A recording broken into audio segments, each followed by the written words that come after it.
Beleza. Então, vamos lá. Primeiro, um erro que eu cometi sem querer na quarta-feira, não achando o Code Space que eu tinha criado na semana passada. Porque quando a gente clica, ele aparece bem pequenininho aqui, ó, tá vendo? Ó? O que eu criei na semana passada está aqui. Então, eles criam esses nomes engraçados, e aí eu não encontrei. Então, esse daqui eu não quero mais, eu vou apagar.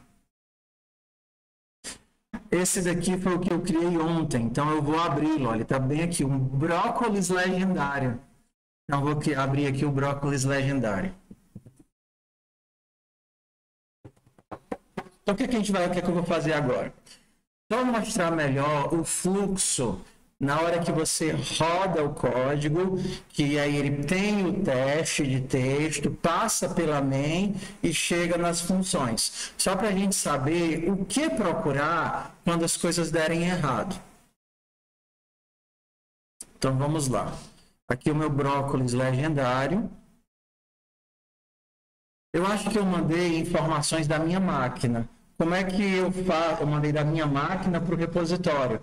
Como é que eu faço para puxar as atualizações do repositório?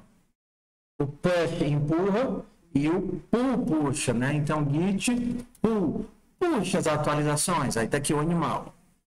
Não. Então, eu vou começar aqui, ó, animal, calculadora e carro. Eu vou entrar aqui no código da calculadora para mostrar o exemplo. Se você quiser, você pode renomear os projetos sem problema nenhum. Por exemplo, o primeiro que eu fiz foi o carro. Então, eu vou colocar ele como sendo 01, para ficar tudo ordenado, por exemplo. Então, 01 vai ser o carro. Aí, o segundo que eu vou fazer vai ser o da calculadora. Eu vou colocar 02. Você pode renomear como quiser, tudo bem? Porque as coisas são orientadas a arquivo. Então, se você estiver na pasta certa, vai funcionar do mesmo jeito. E o próximo que eu vou fazer vai ser o do animal. Então, eu vou colocar aqui como 03. Só dizendo que você pode renomear as coisas como quiser, não faz diferença. Vai sim. Tem que mandar. Você vai baixar e aí ele vai tentar fazer o merge. O Git sempre vai tentar fazer o merge da forma mais inteligente possível. Por exemplo, se eu der um pull aqui, do jeito que está aqui, com as alterações que eu fiz, ele vai dizer, olha, você já está com a última versão do repositório, você está trabalhando nela. Ou seja, ninguém fez algum commit a mais. Então, aqui no caso... Não, porque eu não fiz o commit, eu não commitei. Entendeu? Ainda é uma versão do meu workspace. Na hora que eu commitar, aí se eu der o pull, ele vai dizer, opa, você está com uma versão diferente. Então vamos lá, eu vou entrar na calculadora. E aí quando eu mandar mostrar a calculadora, tem o arquivo de teste, a descrição e o arquivo de código. Da mesma forma, você pode mudar o nome das coisas. Eu posso mudar o draft.ts para main.ts, por exemplo. Então tá aqui. Aí para rodar... Eu vou dar um run, tanto faz a ordem, se é o teste ou o código primeiro, e o código. Aí ele vai dizer aqui que deu tudo errado. Tá? Então, para começar, ele começou dizendo que deu errado, porque ele nem conseguiu executar. Tá vendo aqui, ó, um erro de execução. Ele não conseguiu executar o código. Aí você, beleza, porque o código normalmente veio todo quebrado, né? Todo doido. Vamos olhar aqui para ele. Então, uma dica que eu dou é, você pode começar comentando tudo aquilo que você não precisa ou não vai usar. E aí isso fica uma dica para tudo, tá bom? Então, ó, eu não estou preocupado agora com a divisão, com recarregar, com mostrar. Isso tudo aqui eu vou comentar. O comentário em bloco, você seleciona o que quer e dá um Ctrl, ponto e vírgula. Então, você seleciona em bloco o que você quer e com Ctrl, ponto e vírgula ele comenta em bloco e descomenta em bloco. Tudo bem? Então, eu vou comentar tudo isso aqui que eu não preciso na main, ó, vai ficar só o mostrar e o iniciar. E também da mesma forma, eu não preciso de divisão, nem de soma, nem usar bateria, nem recarregar, nem nada. Eu vou deixar só o toString e o construtor. Aí, se eu tentar rodar, vai continuar dando errado. E aí ele vai dizer, ó, tá dando errado, porque eu estou tentando pegar o display... Eu estou tentando pegar o display O ruim daqui é que ele corta, vocês estão vendo o pedacinho que não cabe na tela? Aí você pode mandar mostrar um embaixo do outro, que seria assim, ó.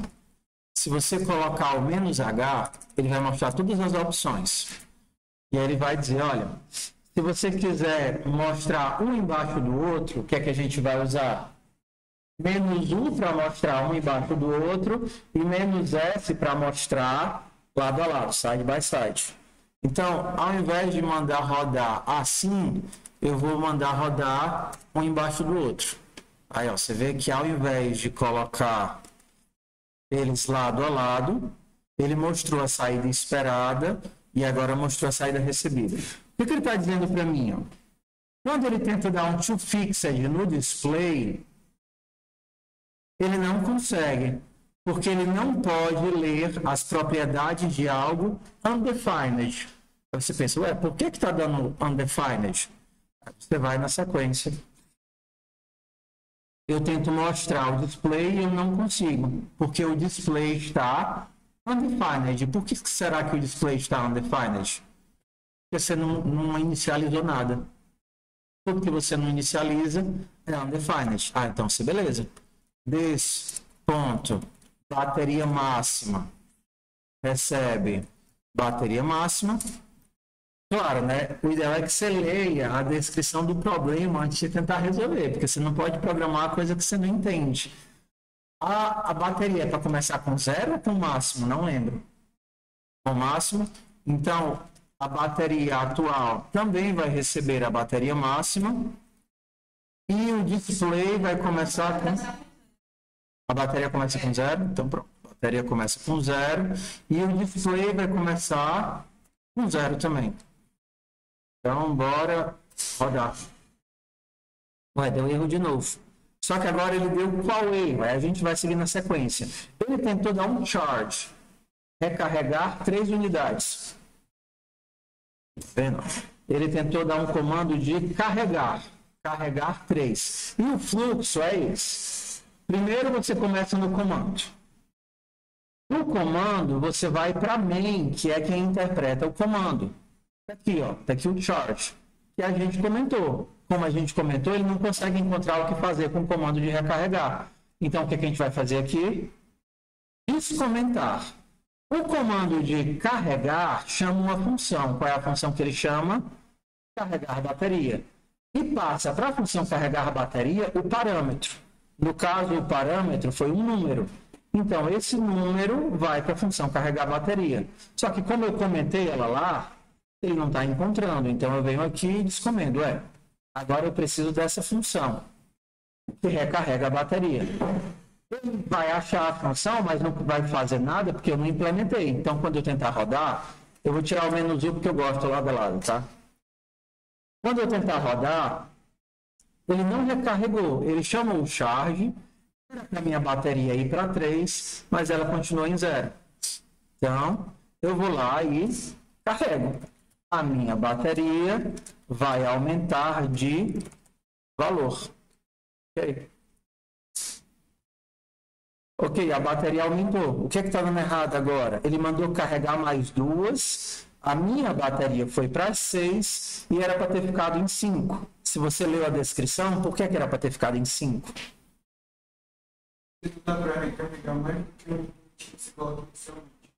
Porque na hora que você define o limite, na hora que você cria a bateria, até que o init é para criar uma bateria que só caiba 5.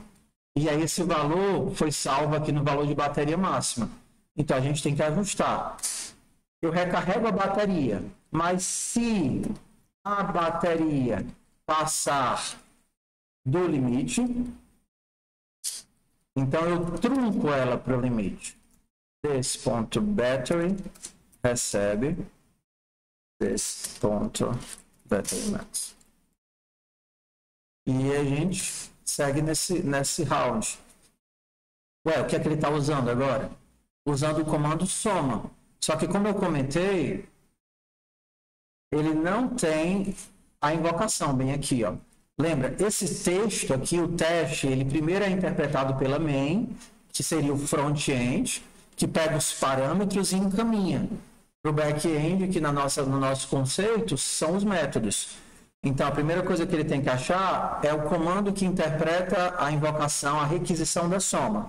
Beleza. Quando ele acha a requisição da soma, ele vai chamar um método, que é o método soma, e vai passar os dois argumentos que ele recebe, que seria o primeiro e o segundo parâmetro.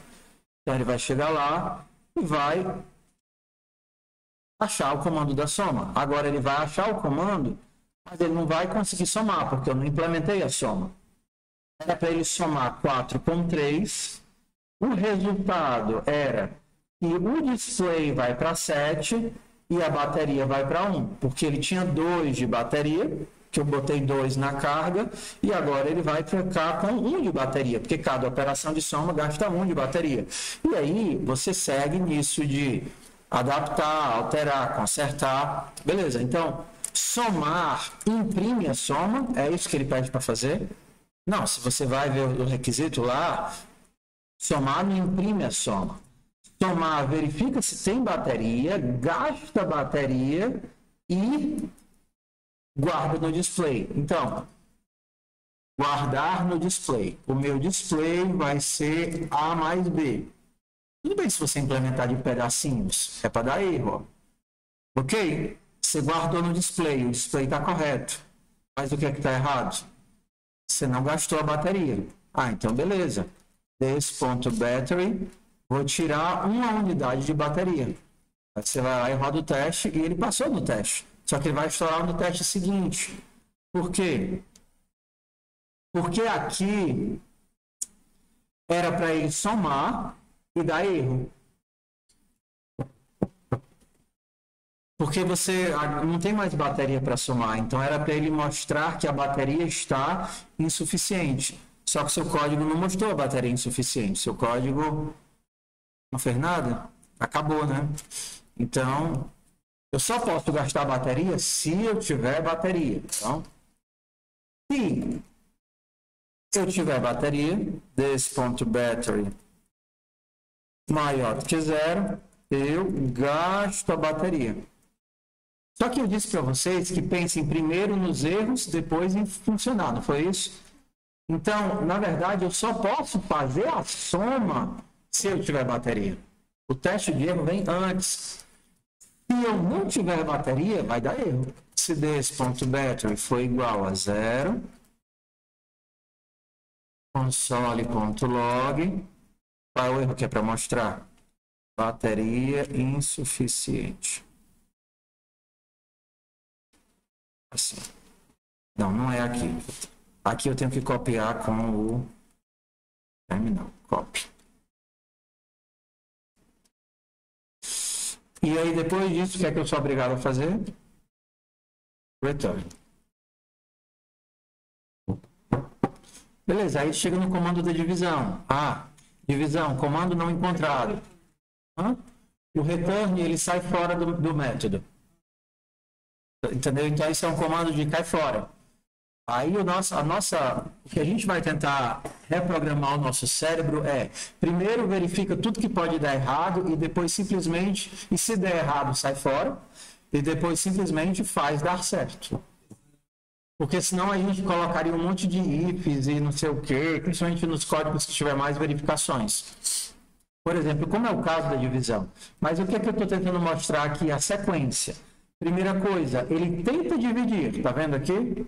Tenta dividir. E ele dá comando não encontrado. Por quê? Porque o primeiro local que ele vai é para o front, é para main.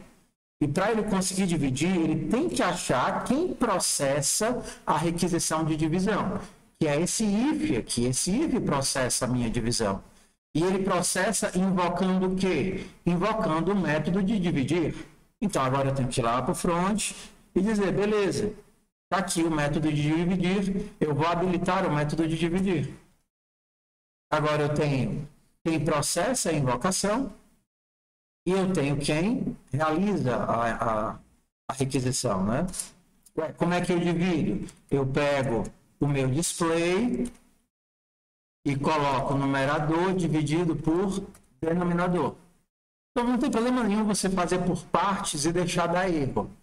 Porque assim, se os erros estiverem programados direitinho, Eu estou esquecendo um monte de coisa aqui. Eu estou esquecendo de verificar a divisão por zero. Eu estou esquecendo de verificar se tem bateria. Mas não tem problema nenhum. Você faz em pedaços. Tá certo? Você faz em pedaços. Isso daqui não é objetivo para ele fazer? Realizar a divisão? Então, beleza. Bora realizar a divisão aqui. Ué. Aí agora ele fez a divisão, colocou o valor correto, mas ele tem 2 de bateria e tem 3. Então, o que eu tenho que fazer? Gastar a bateria. This ponto battery menos 1. Só que eu já treinei aqui com esse caso. O que eu posso fazer? Copiar logo isso. Se não tiver bateria, eu não divido. Então tá ótimo. Já, pelo menos esse daqui é para funcionar. Só que agora não é para eu permitir divisão por zero, né? Agora eu não sei. Se for divisão por zero, ele gasta bateria ou não? Gasta. Então, se tiver bateria, ele gasta bateria e depois ele vai verificar se o denominador é zero. Se o não é desse, né? Se o denominador for zero, aí ele avisa que qual é o erro?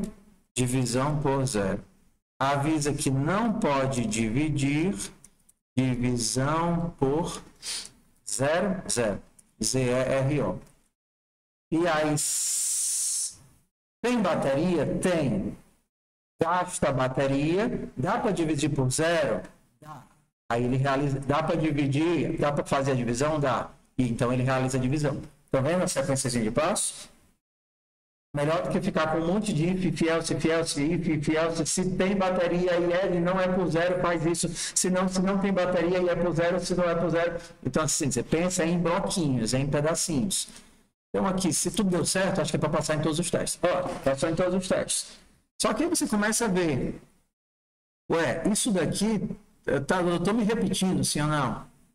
Eu usei a mesma coisa aqui, a mesma coisa aqui. Então, essa é a ideia desse código que a gente não usou. Ué, nesse código eu vou tentar gastar bateria.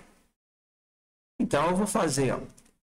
Se eu não consigo gastar bateria, não é isso que esse código faz, se a bateria for zero, eu não consigo gastar. Se eu não consigo gastar, eu vou avisar que eu não posso gastar e eu retorno que, ó, eu não consegui gastar. Por que ele ainda está reclamando? Aí você pode dizer, olha, a minha função é para retornar um booleano. Mas se ele não entrar no if, ele não está retornando nada. E aí, quando você esquece de fazer alguma coisa, o que é que o JavaScript vai colocar para você? Undefined. Então, se der certo, eu retorno true.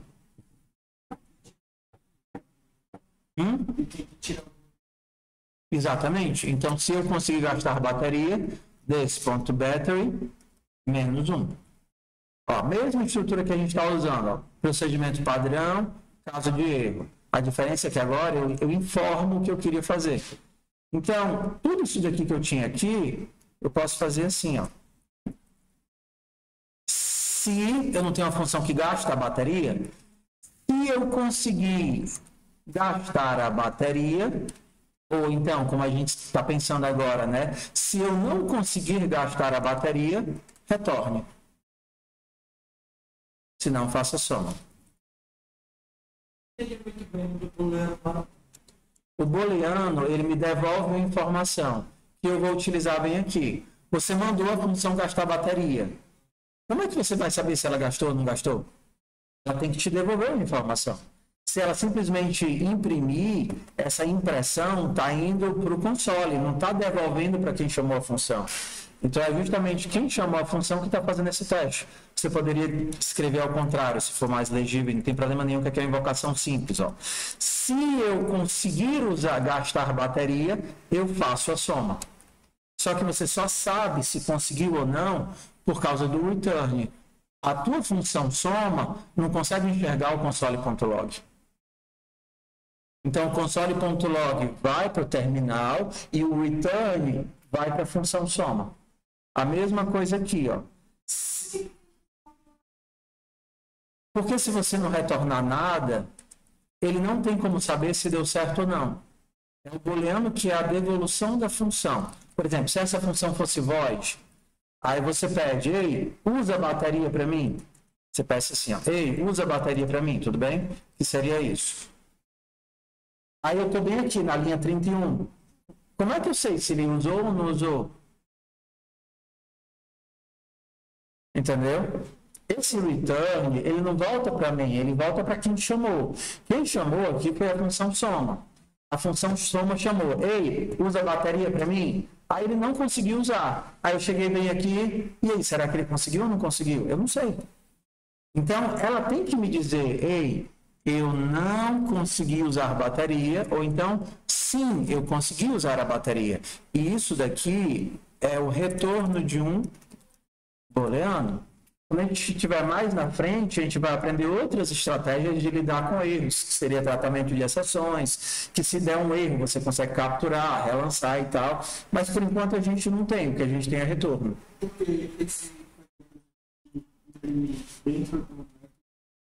Não, não é. O ideal era a gente lançar uma exceção e tratar a exceção na camada correspondente. Mas, como a gente ainda não tem exceções, a gente vai tentar fazer dessa forma aqui, que seria, por exemplo, algo equivalente a você fazer em baixo nível ou em C. Você joga o problema com log, que é isso normalmente que você faz. Você tem um arquivo de log que vai logando tudo que dá errado, tudo que dá certo, e você vai via retorno dizendo se funcionou ou não funcionou. Entendeu? Isso aqui seria um procedimento numa linguagem de baixo nível. Você manda isso daqui para um log dizendo que deu certo, ou então para a tela, ó, não deu certo, e simplesmente não efetua a operação. Então, qual é a novidade aqui? É que a gente tem uma função chamando outras funções auxiliares. E às vezes vai ser útil quando você vê que está se repetindo muito. Então, assim, mais um pouquinho na frente, você vai ter que usar isso muitas vezes, ou então os seus códigos vão ficar gigantes, porque você se repete o tempo todo, Exemplo, sei lá, mais um pouquinho na frente, você vai ter, ache a pessoa e aumente a idade dela, ache a pessoa e retire do trem, ache a pessoa e tire o dinheiro dela. Se todas as vezes que você tiver que achar a pessoa, você tiver que fazer um laço para caçar a pessoa, você vai ter laço em tudo que é canto. E não é muito mais fácil você fazer uma única função que acha a pessoa e usar essa função em todos os locais? Entendeu? Então, essa é a ideia de criar funções auxiliares para a gente não se repetir. Então, qual é o conceito aqui que eu preciso que vocês peguem? Primeiro, é o fluxo de teste. Número 1, isso daqui... Deixa eu só errar aqui de propósito, tá? Isso daqui é o teste. Ué, eu tenho um show, que é uma requisição. Essa requisição, ela vai primeiro para cá, para main. Esse show, ele é invocado bem aqui. E o que é que ele vai chamar? Ele vai chamar mesmo que a gente não tenha visto, o toString. Ok, o show está chamando o toString. O que é que o toString está rodando para mim? Essa linha. Mostra o display alinhado para 2 casas decimais e mostra a bateria. Então, se o show estiver dando erro, é porque ou o valor de display está errado ou o valor da bateria está errado. E aí você continua passo a passo. Primeiro você vai pela main, depois você vai para o back-end, que seriam os métodos, você implementa e aí sai a resposta. E aí você vai progredindo teste após teste, até chegar no resultado. Então, é importante que você leia a descrição do problema, porque é na descrição do problema que vão ter as regras, como, por exemplo, será que quando der divisão por 0 eu gasto ou não gasto bateria? Está lá, escrito. Entendeu? Aí tem gente que faz errado e diz, professor, a minha bateria não tá errado, o teu código tá errado, porque ele tá gastando quando é divisão por 0. Você lê os requisitos? Eu não. Se ajuda, filho. Você só pode implementar algo que você entenda. Tudo bem? Então, tentem refazer. Se vocês não fizeram a calculadora ainda, refaçam a calculadora. Se vocês já fizeram a calculadora e o carro e deu tudo certo, e vocês querem fazer alguma coisa próxima por diversão, vocês podem fazer os exercícios lá da linha de lógica. Tem uma linhazinha de lógica do github.com/. Xcode PO barra arcade. A linha de lógica é essa daqui, ó. É a busca, contagem, transformação e controle. Então, se vocês já tiverem feito e quiserem se divertir, vocês podem fazer busca, contagem, transformação e controle. Qual é a ideia deles? É só trabalhar operações em vetor. Então, por exemplo, na busca, você vai procurar por um valor, na contagem, você vai contar quantas vezes acontece, quantas vezes isso, quantas vezes aquilo, certo? E aí eu vou aproveitar para olhar o que vocês fizeram e ajudar agora, tá? Então, hoje é um dia mais de prática, tirar dúvida. E para a semana que vem,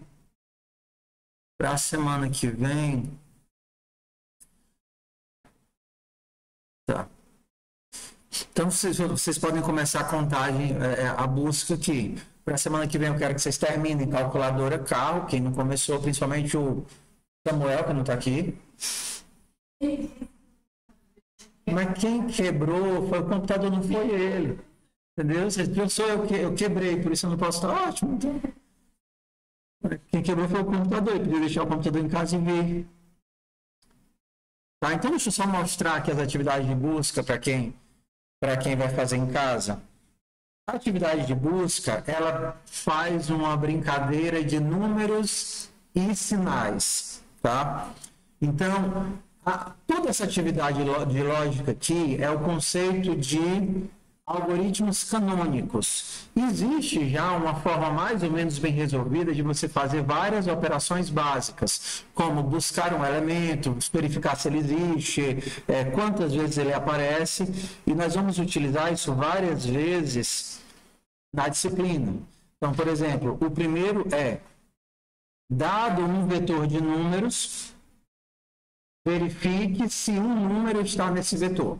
Esse é o primeiro. O segundo é, dado um vetor de números, verifique em que posição esse número está no vetor. Então, você vai retornar a posição, exemplo, o menos 50 está na posição 1, que é bem aqui. O menos 99 está na posição 3. 1, 0, 1, 2, 3. E o 10 não está no vetor. Então, assim, por padrão, as linguagens, quando você procura por posição e ela não existe, eles retornam menos 1. O terceiro, ele procura pelo primeiro, deixa eu lembrar, find if, qual a posição do primeiro valor positivo da fila. Então, pronto. Primeiro valor positivo está na posição 5, na posição 0, e o primeiro valor positivo não existe nenhum valor positivo. Então, menos 1, porque eu não encontrei nenhum valor positivo. Tem método para tudo já. Na verdade, todas as linguagens têm método pronto para tudo. Então, qual é a ideia? Se você puder fazer, eu solicito que você faça em 2 etapas, tá? Primeiro, faz usando o velho pó de guerra. E segundo, procura na internet qual é o método que faz isso. Ué, como é que eu acho o menor elemento de uma lista? Com certeza tem, entendeu? Aí a mesma coisa é esse daqui, ó. Qual é o menor valor, qual é a posição do menor elemento da lista. No caso, a posição dele é 0, 1, 2, 3, 4, 5. É o 5, que é o menos 99. A posição do menor elemento, 0, 1, 2, 3, 4. É esse. A posição do menor elemento, 0, 1, 2, 3, 4, 5. Ah, é o menos 2. O menos 2 é o menor, diz? Tinha umas atividades justamente a ideia... Não, claro que não. Claro, se for só para pescar. Uma coisa que eu queria mostrar para vocês é a forma inteligente de usar o chat GPT, tá?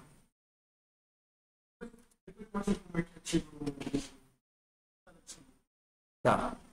A forma inteligente de usar o chat GPT é orientado a um problema pequeno. Então,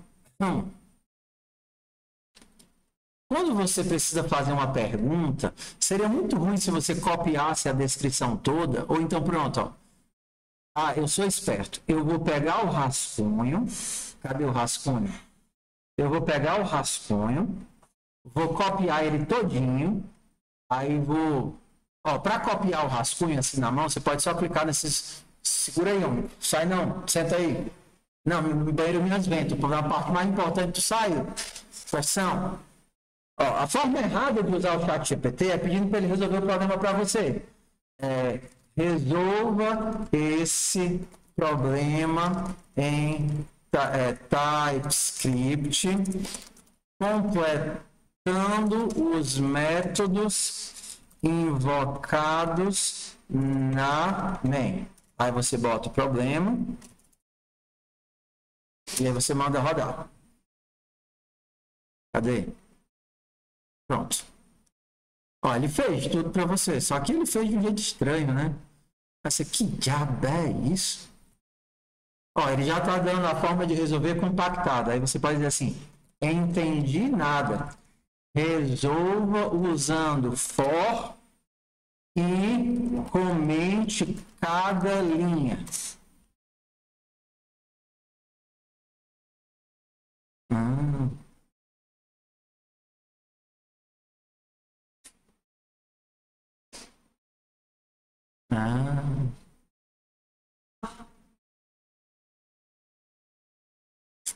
Tudo bem, ó, assim, eu não sugiro que você faça isso. Você pode até fazer para testar, para verificar se você conseguiu gerar um código interessante, mas ao invés de tentar fazer tudo, se você está com dificuldade, faça pelo menos um por um, certo? Ó, eu não estou conseguindo fazer uma função, então me ajude a resolver essa função, comente um por linha, mas assim, ó, a não ser que você consiga fazer sozinho, sem olhar, não se utilize desse recurso, tá certo?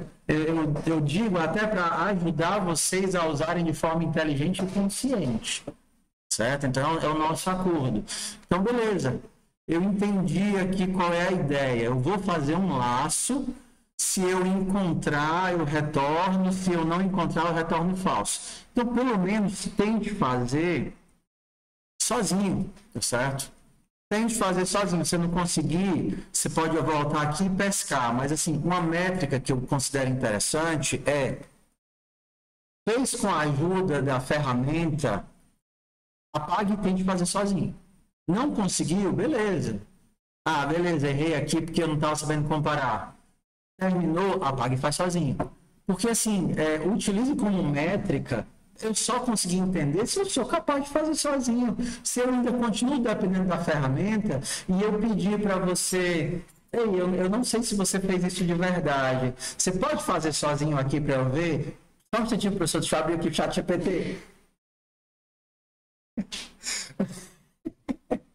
Ah, de lascar.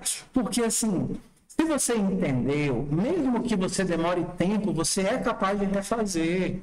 Não tem isso. Se você conseguir entender a lógica, os passos, você é capaz de refazer, certo? Então, eu estou aqui dentro da calculadora, eu vou voltar para a raiz, PKO, down, PO, busca.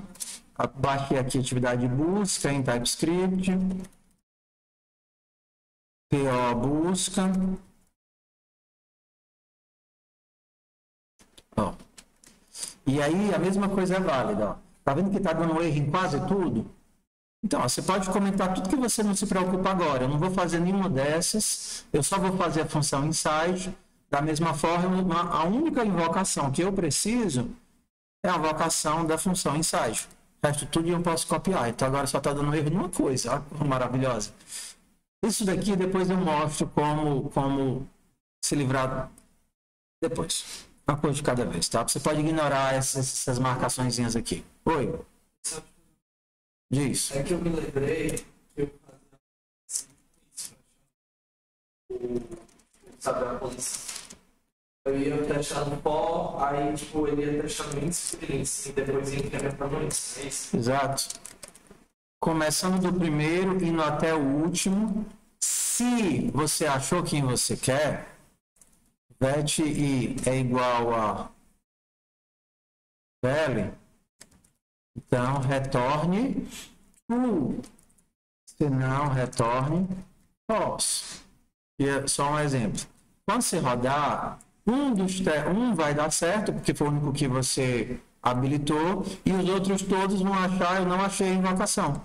Run, TKO, run, draft e case. Pronto, os outros ele não achou. Ele não achou o index off, então qual é o próximo que a gente vai habilitar? Index off. Assim você não precisa se preocupar em botar tudo para funcionar ao mesmo tempo. Habilitei o index off, habilitei aqui o back-end do index off, e agora eu vou trabalhar nessa função. Então, as coisas vão dar erro aos pouquinhos. Tudo bem? Então, eu vou parar a aula de hoje, ou vocês querem que eu fale só sobre vetores? Um pouquinho, 10 minutinhos, 15 minutinhos. Então, aproveitar e emendar aqui, a gente falar só sobre vetores, tá? Que a gente falou sobre... Mas eu prometo que eu vou tentar ser consistente aí, só 15 minutinhos para tirar o tempo para ajudar vocês.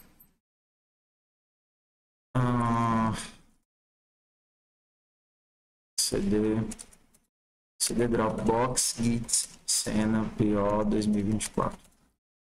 S02E02 vetores.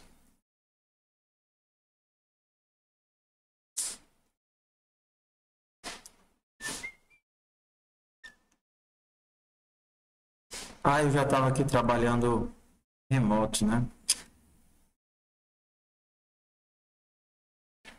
Eu já tinha feito aqui o exemplo. Eu estou trabalhando de 2 cantos diferentes. Vou criar aqui mkdir S02, semana 2, episódio 2, vetores. Entrar na pasta e abrir o exemplos.ts. Então, deixa eu fechar isso daqui.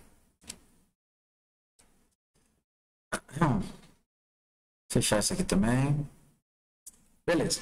Para criar um vetor, você precisa dar um nome para ele, porque ele é uma variável normal. Seja frutas.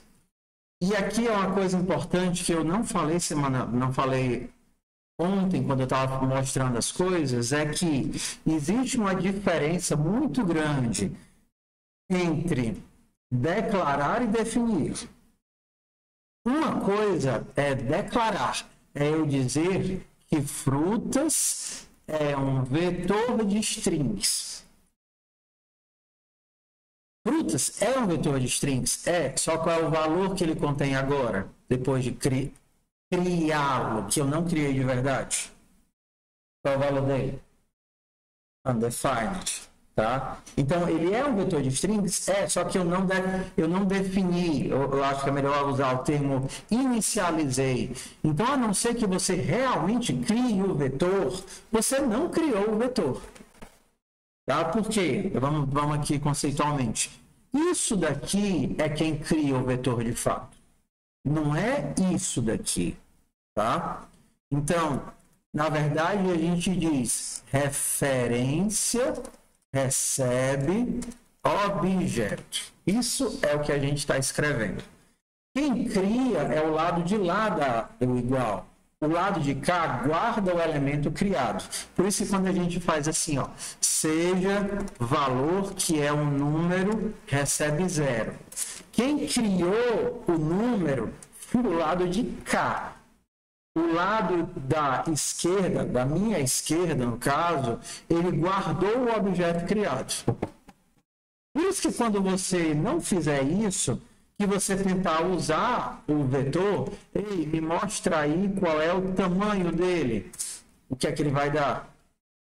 Não posso fazer isso, porque eu não consigo tirar um atributo, eu não consigo acessar uma coisa que é undefined, eu não consigo acessar uma coisa que não existe. Então, vamos separar as coisas. Quem cria é o lado direito. Quem armazena, ou então quem referencia, é o lado esquerdo. Por isso que eu gosto de usar muito a ideia. Local, guarda, valor. Certo? E aí a gente tem isso daqui, que é o syntactic sugar, o açúcar sintático, e a gente tem a descrição completa, né? Se você quisesse. Frutas é um array de string que eu crio dando um new array de string. Então, essa seria a descrição explícita completa, e esse é o açúcar sintático. Então, ele diz, beleza, isso daqui é um array, isso daqui é um array, frutas 2. Vamos ver aqui, na hora que eu mandar gerar o JavaScript, se ele gera a mesma coisa. Eu nem sei se ele gera ou não. Não, aqui pelo menos ele faz new array, mas as duas coisas são equivalentes. São iguais. Tá? Então, isso aqui é igual a isso aqui. Aí você pode misturar como quiser.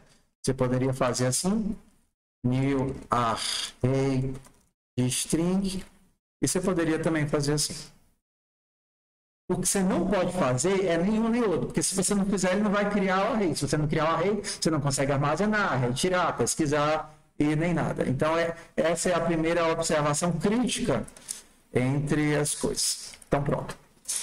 Criar o array é que nem criar o ônibus. Não é porque você criou o ônibus que tem cadeiras, certo?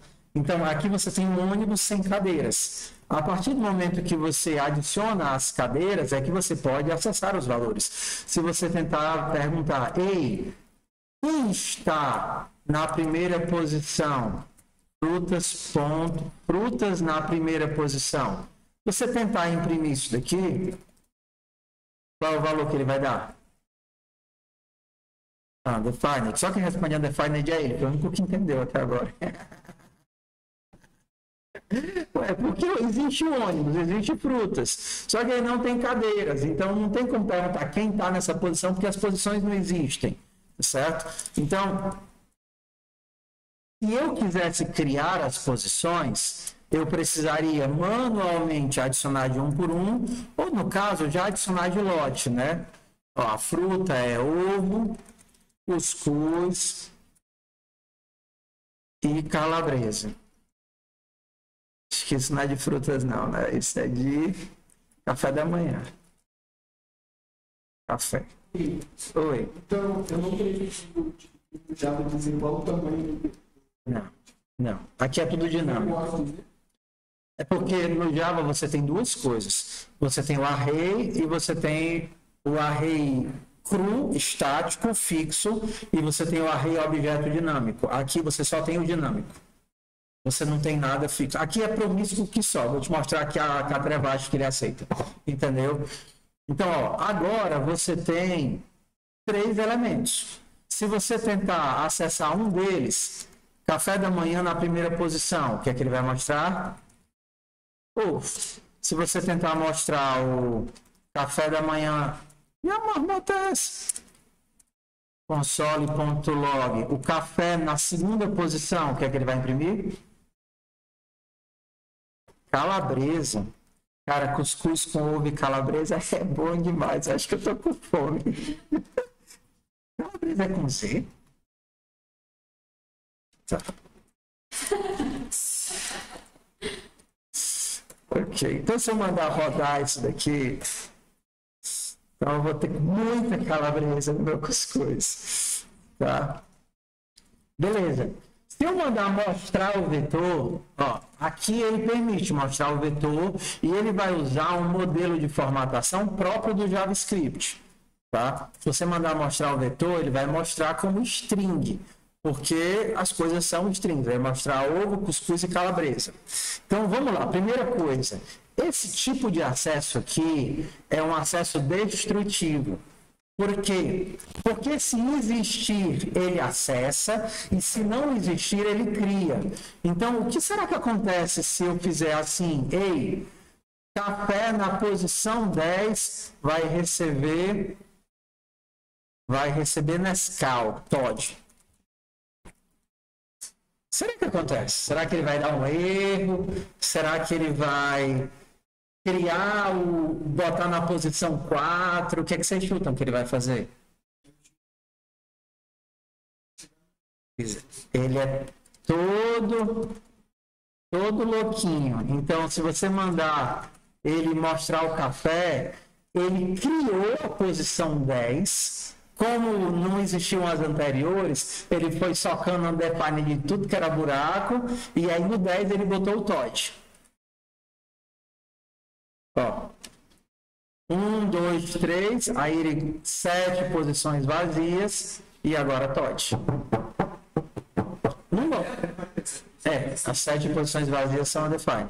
Se você mandasse mostrar o que tem na posição 9, console.log café na posição 9, ele vai mostrar que nós temos um undefined. Tá? Então, assim, ele é muito promíscuo, ele não vai te avisar que deu errado. Você tem que testar, você tem que verificar, entendeu? Se fosse em C, em Java, em C você podia ter um estouro de memória, o código ia fechar, em Java ele ia te dar um problema, uma exceção fora dos limites, entendeu? Em C++ você tem o acesso sem verificação e o acesso com verificação, porque o sem verificação ele é mais rápido, mas ele te dá a responsabilidade de verificar os limites, o com verificação ele é mais lento, ele dispara exceção, então assim, isso vai de linguagem para linguagem. Então você tem esse caso aqui, tá certo? Então cuidado, tá? Segunda coisa, no vetor que foi criado, você consegue adicionar no final. E você consegue fazer isso com uma operação de push, empurrar. Então, eu vou colocar no final ovo, cuscuz e calabresa, e eu vou botar frango no meu cuscuz. Então, se eu pedir para mostrar o café, console.log café, agora vai ter o frango no final. Não obstante, agora eu quero botar bacon no meu cuscuz. Eu desisti de almoçar até, vou começar isso. Feijão no cuscuz não tem nada a ver, mas eu vou botar também. Eu nunca comi feijão no cuscuz. Mas é verdade. Não, feijão então eu já comi, eu tô de mentira. Nunca comi macarrão no cuscuz. Vai, diz que tem, cara. Acho que não tem, não. Macarrão no cuscuz, isso é muito estranho.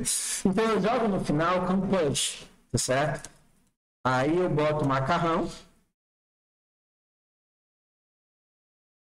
Agora eu tenho um cuscuz com macarrão. Eu percebo que não ficou legal e eu quero tirar da última posição. Como é que eu tiro da última posição? O push empurra e o pop remove. O pop remove do fim. Então agora não tem mais macarrão no cuscuz. Eu tirei o macarrão. Voltou só a ter no máximo feijão. Então, a gente tem, e aí eu vou usar aqui o Shornal para brincar. Dado que você tem o teu vetor, para inserir e remover do final, você usa o push, valor, e o pop. Para inserir e remover do começo, inserir você usa o café.shift. O shift insere, é? Não, o shift remove. Remove o primeiro elemento. Então, se o shift remove, o unshift insere. Nunca vou me acostumar com isso. Então, o push insere no final, o unshift insere no começo. O pop insere no final, o shift remove do começo. Então, se eu quero remover o primeiro, quero tirar o ovo, eu dou o café.shift. Então, no caso aqui, ele remove o elemento e devolve. Tá vendo aqui, ó, nos parâmetros de retorno da função? Então, ele devolve o elemento ou o quê? Undefined. Quando é que ele vai retornar undefined?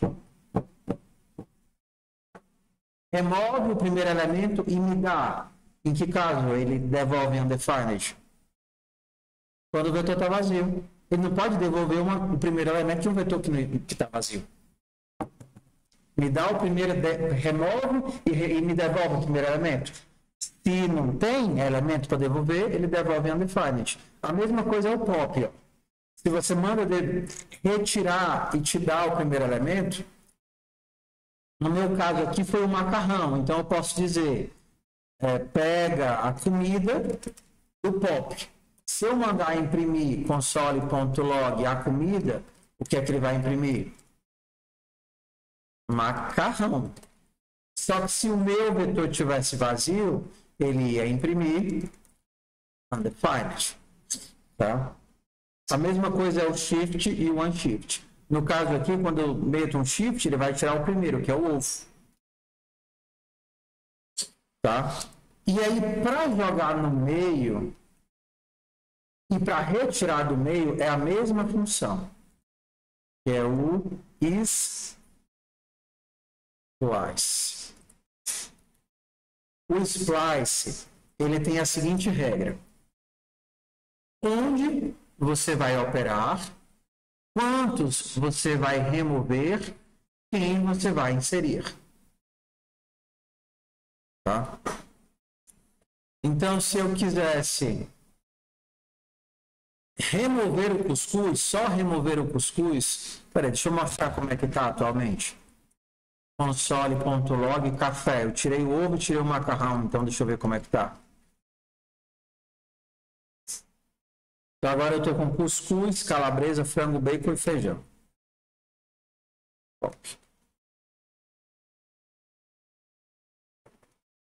Cuscuz, calabresa, frango, bacon e feijão. Quero retirar a calabresa. Então, na posição 1, eu vou tirar um elemento. Isso seria só para retirar a calabresa. Se eu quisesse, antes da calabresa, colocar um pouquinho de azeite. Então, na posição 1, eu não retiro ninguém e coloco azeite. Na posição 1, eu não retiro ninguém, então a calabresa não sai.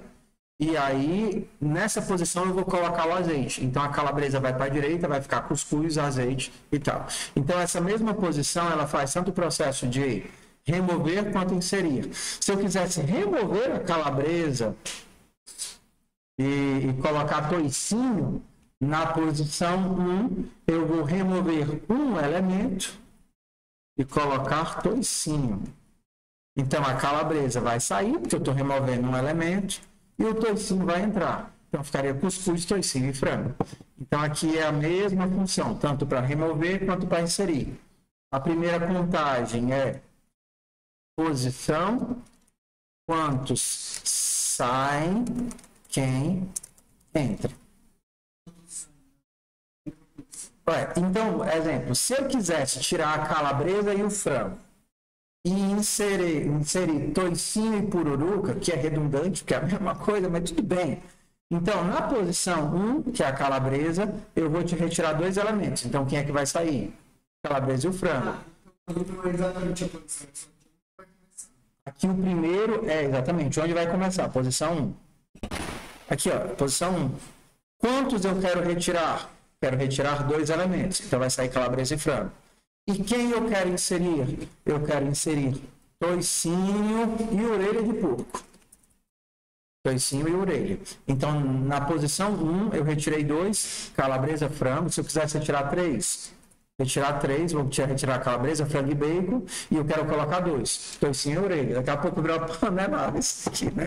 Começou com cuscuz, aí eu tiro o cuscuz e vira panelada. Já vou colocar tripa aqui dentro e pronto. Né? Total metamorfose da minha continha. Então, aqui do meio, inserir e remover é tudo com a função splice. Então, isso daqui é inserir, isso daqui é remover. Isso daqui é inserir, isso daqui é remover. Então, eu tenho todas as operações para poder manipular vetores que existem. Inserir, remover do final, inserir, remover do início, inserir, remover do meio. Splice, posição, quantidade, elementos.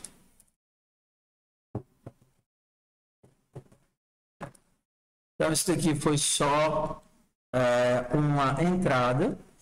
para fazer a saideira do vetor. Samuel não está aqui. Porque é o único miserável que nunca fez pior e já está faltando 2 vezes porque o computador quebrou e ele quebrou junto, né? Cara,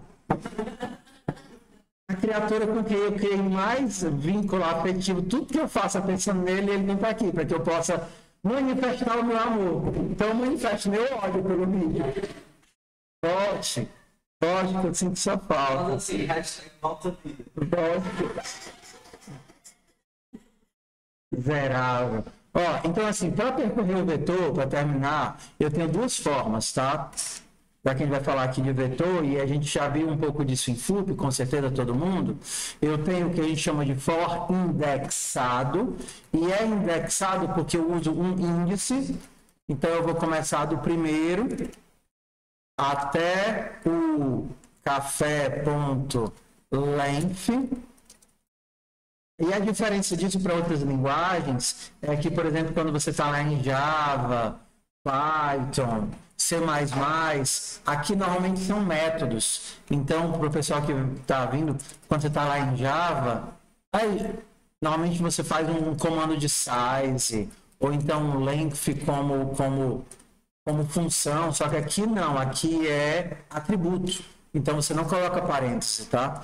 Então, o primeiro erro que pode acontecer é isso. O segundo erro que acontece, a exaustão, é você errar o length com o HT, e aí vai dar errado e o código não vai rodar. Entendeu? Então aí eu passei 15 anos cometendo esse erro.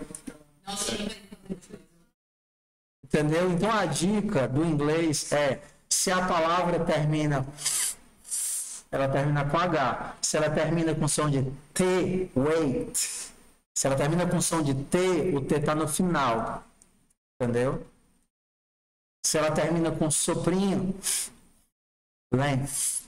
Então o H está no final. Wait, white, entendeu? Está no final. Então, length. Então, muitas vezes eu escrevo e fico só para saber qual é o jeito certo. Se você tiver na IDE, normalmente a IDE ela já vai te avisar de cara que você escreveu errado. No Moodle é que normalmente o Moodle não avisa, né? E aí você acessa via índice. Sei lá, console.log, café na posição I. Qual é a vantagem ou a necessidade disso daqui? Quando eu preciso controlar onde começa ou termina, por exemplo, se você não quer ir até o final, tudo bem, eu vou até o final -1. Ou se você precisa começar não do zero, mas do elemento 2, você consegue controlar de onde você começa. Então, essa aí é a primeira necessidade. A segunda necessidade é quando eu preciso do índice. Por exemplo, me diga aonde está o elemento 5. Onde está é um índice. Então, se você precisa do índice, você vai usar o índice. E a última necessidade é quando você quer alterar quem está nesse índice. Exemplo, tinha o José no índice 3, eu quero colocar o João. Eu quero trocar o objeto que está no índice 3. Então, eu sou obrigado a usar esse lance aqui. Eu quero pegar o valor 4 e colocar o valor 6. Trocar o 4 pelo 6 é trocar o objeto que está lá. Não é apenas trocar o número. Trocar o número significa trocar o objeto. O 4 é um objeto diferente do 6. Ué, se está falando tudo isso é porque tem outra forma de usar.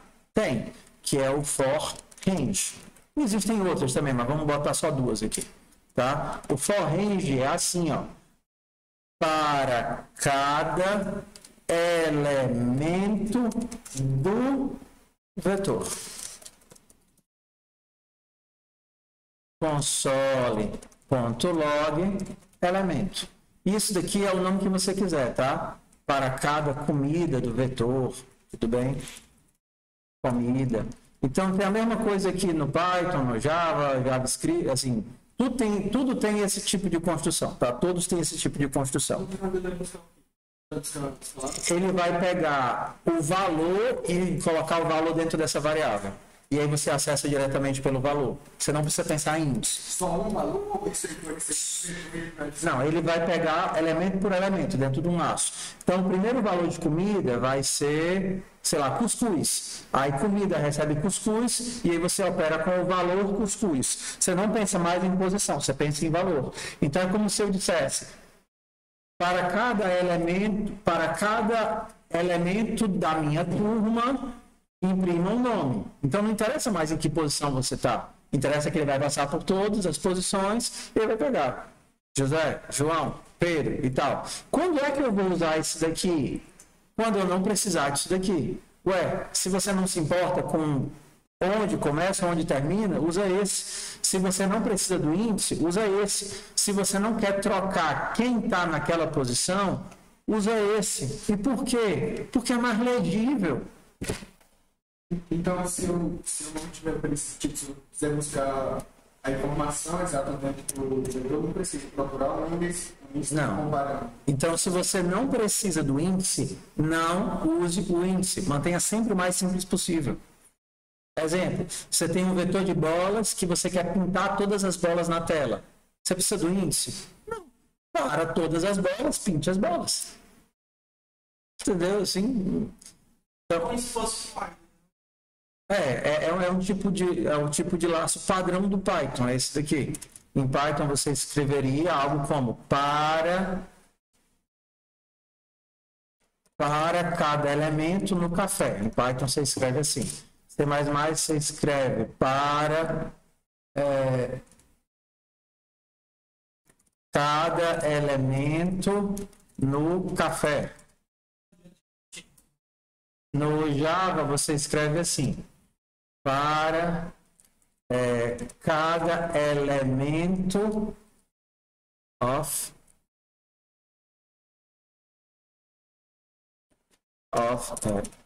in café. É a mesma construção, né? Só muda como é que se define a variável e como é que se percorre. Mas todo sim esse tipo de construção, que é um range. Você percorre o range. Então, o que é que você não consegue fazer com isso? Primeiro, você não consegue alterar quem está naquela posição. Então, se você quer trocar o 3 pelo 4, você não consegue fazer isso, porque você está trocando o objeto que está naquela posição. Se você quer apagar o elemento que está ali, você também não consegue.